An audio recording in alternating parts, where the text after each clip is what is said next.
আলাইকুম রহমতুল্লাহ। এনকেটিভি নিউজে আপনাদেরকে স্বাগত। আপনারা দেখতে পাচ্ছেন কাতিয়ানাংলা বাজার চত্বরে আজকের ইসলামী আন্দোলন বাংলাদেশের যে সমাবেশের আয়োজন করা হয়েছে, জেলা নেতৃবৃন্দ এবং উপজেলা সহ আঞ্চলিক নেতৃবৃন্দ সহ কর্মীবৃন্দ এখানে উপস্থিত হয়েছেন। আমরা কথা বলবো। আসসালামু আলাইকুম।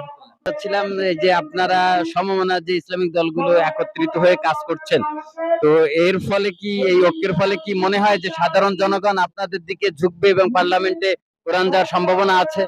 আলহামদুলিল্লাহ, ধন্যবাদ এনকেটিভিকে।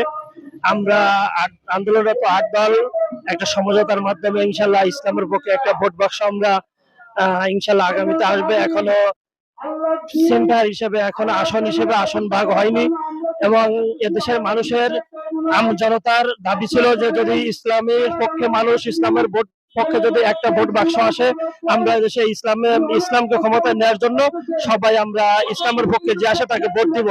ইনশাল্লাহ আমরা সর্বোপরি আশাবাদী, যদি ইসলামের পক্ষে আমরা যে জোট নিয়ে আসছি, আমরা যে সমঝোতা আসছি, এই সমঝোতার মাধ্যমে ইসলামের পক্ষে একটা ভোট বাক্স আসলে ইনশাল্লাহ সংসদে কালামের পতাকা উঠবে, এই আশাবাদ। আমরা যতটুকু দেখেছি জনমনে অনেক উৎফুল্লতা বা আনন্দ যে আলেম সমাজ একতাবদ্ধ হয়েছে। ব্যক্তিগতভাবে আপনার কেমন লাগছে?